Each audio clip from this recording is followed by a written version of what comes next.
Selamat malam. Pada kesempatan kali ini tanggal 31 Desember tahun 2025 pukul 20.21 saya ingin mempresentasikan tugas saya di mata kuliah Public Relations. Kurangnya minat publik terhadap jasa ilustrasi.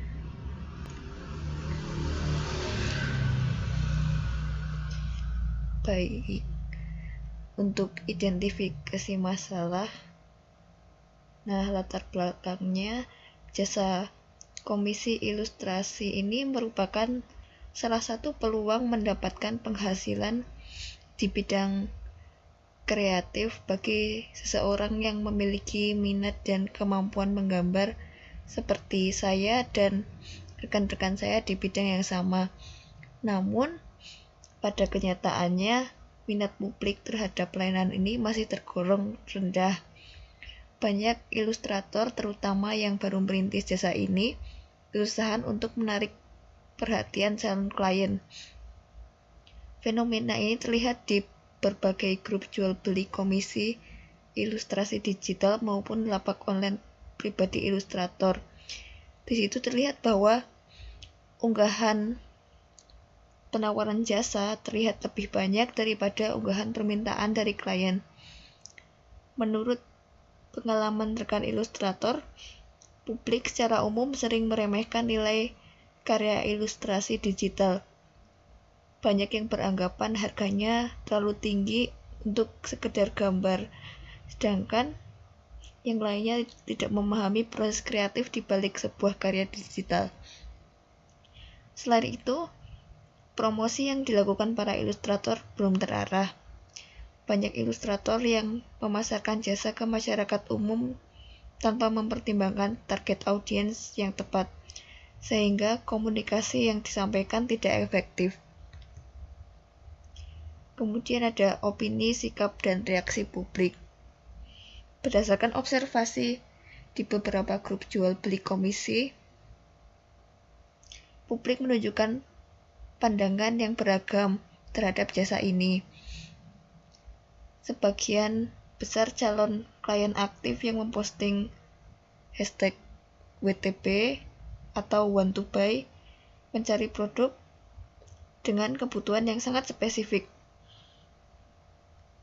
seperti desain karakter, model VTuber, merchandise, profile picture, cover novel, aset game, photocard, thumbnail, dan lain-lain. Hal ini menunjukkan bahwa minat untuk membeli komisi hanya muncul dari kelompok publik yang sudah memiliki tujuan dan kebutuhan yang jelas. Sebaliknya, publik umum yang tidak memiliki kebutuhan khusus menunjukkan sikap pasif terhadap promosi jasa ilustrasi digital. Banyak yang menganggap menggambar itu terlalu mudah dan tidak perlu dibayar.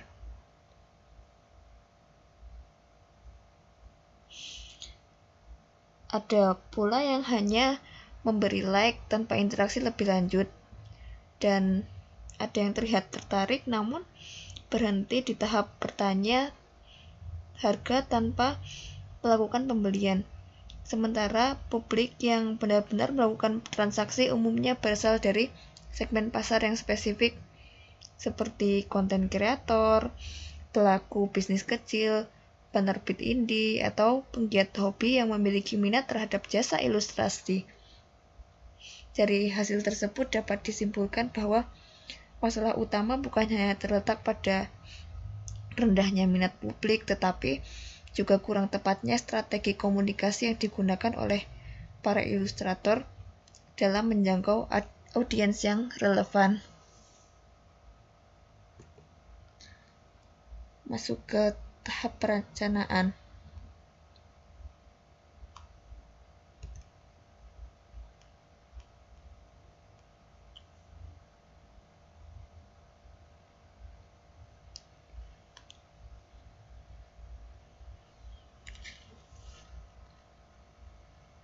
Tahap pertama, mengembangkan strategi public relation yang efektif.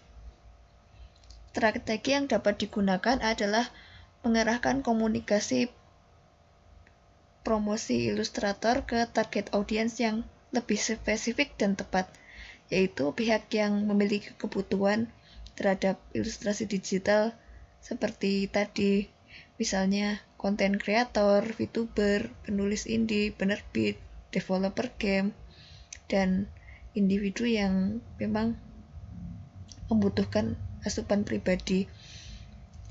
Selain itu, strategi juga mencakup edukasi publik mengenai nilai dan proses pembuatan ilustrasi digital, sehingga diharapkan dapat mengurangi persepsi bahwa komisi digital mahal dan tidak penting.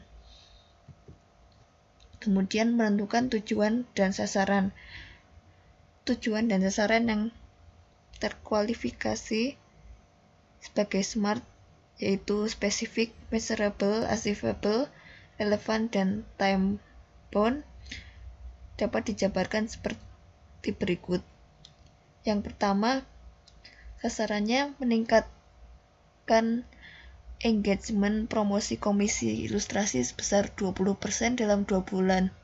Kemudian mendapat minimal 3 calon klien potensial dari target audiens spesifik dalam waktu 1 bulan.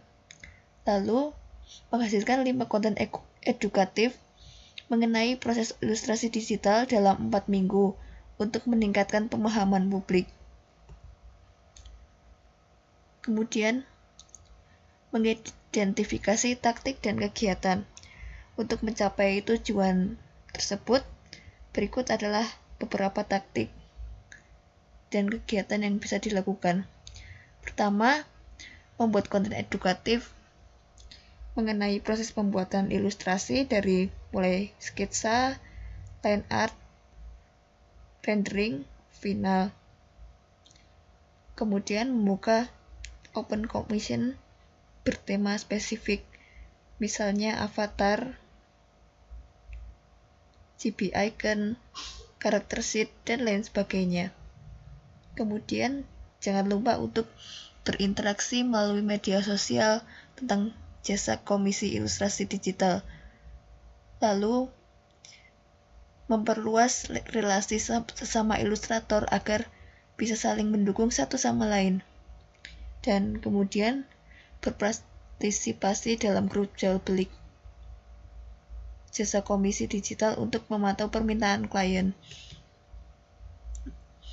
Mengalokasikan sumber daya. Sumber daya yang digunakan dalam perencanaan ini meliputi perangkat kerjanya, itu tergantung ya, setiap orang bisa berbeda. Ada yang memakai HP, ada yang memakai laptop, ada yang pen tablet, dan kemudian ada software ilustrasi. Kemudian waktu produksi, yaitu waktu yang digunakan untuk pembuatan konten, untuk pengerjaan komisi ilustrasinya itu, dan manajemen sosial media. Kemudian ada akun media sosialnya sebagai tempat publikasi dan komunikasi. Tenaga kerja itu, karena ilustrator itu solo worker, yaitu orang yang bekerja sendiri. Nah, kemudian ada mengidentifikasi target audiens. Berdasarkan observasi di grup jual beli, target audiens adalah target spesifik seperti VTuber. VTuber ini singkatan dari virtual YouTuber. Jadi YouTuber tapi identitasnya virtual.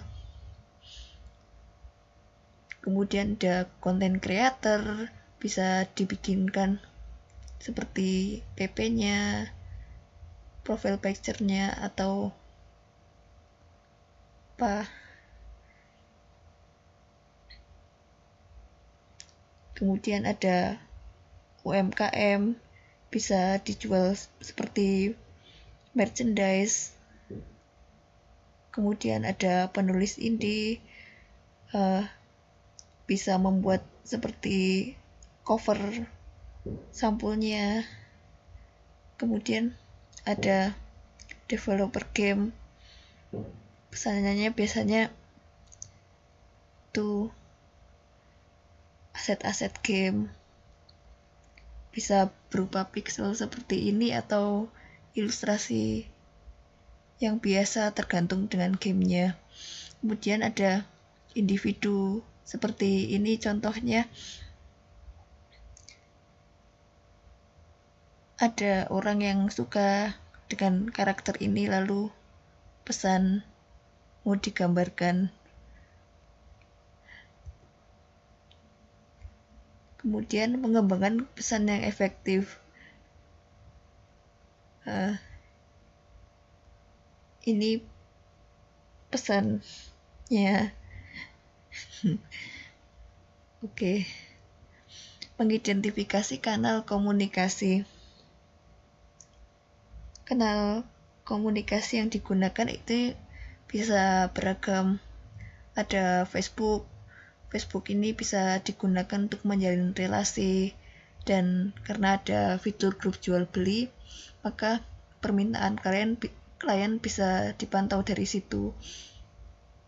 Kemudian Instagram ini dapat digunakan untuk menaruh portofolio visual karena memang tampilannya lebih rapi dan menarik, serta bisa untuk menaruh konten video pendek untuk menarik perhatian.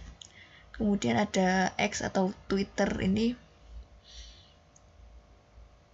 juga bisa dapat menjangkau lebih banyak audiens, juga bisa dijadikan tempat untuk mempublikasi pengumuman tentang komisi. Kemudian TikTok itu bisa digunakan untuk mengunggah konten video dan menjangkau lebih banyak audiens karena sistemnya FYP, lebih gampang viral. Kemudian ada Discord ini juga memiliki sistem seperti grup, di mana di situ ada grup jual beli, ada interaksi klien dan bisa mengamati permintaan klien dan tren jasa komisi ilustrasi, tidak hanya dalam skala negeri, tapi tidak hanya dalam skala dalam negeri tapi juga internasional. Terus klien juga dapat menghubungi lewat email agar lebih profesional. Portofolio juga dapat diunggah dan ditata ke dalam website khusus, seperti misalnya card. Progres ilustrasi juga dapat dicatat dan dipublikasikan melalui Google Spreadsheet, Notion atau Trello. Jadi klien bisa tahu progresnya. Mengembangkan timeline. Minggu 1, finalisasi masalah, observasi tagar WTB, identifikasi target audiens. Minggu kedua, pembuatan konten edukatif dan penyusunan pesan utama. Minggu ketiga, peluncuran open commission bertema dan promosi terarah. Minggu keempat, monitoring respon publik dan engagement. Kemudian minggu kelima, evaluasi awal dan penyesuaian strategi. Mengidentifikasi metrik evaluasi. Beberapa faktor ini dapat digunakan untuk menilai keberhasilan perencanaan, yaitu jumlah pesan dan kebutuhan yang masuk. Makin banyak berarti ya makin bagus kemudian adanya jumlah klien potensial dan target audience. Terus kemudian ada engagement rate, berapa banyak likes-nya, komennya, share-nya, kemudian jumlah penayangannya, kemudian komentar atau feedback terkait konten edukasi, komentarnya seperti apa, dan yang terakhir jumlah klien yang akhirnya melakukan transaksi.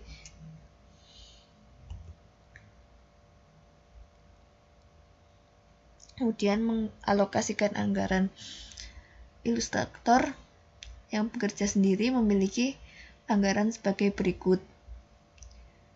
Yang pertama itu ada listrik dan sambungan internet.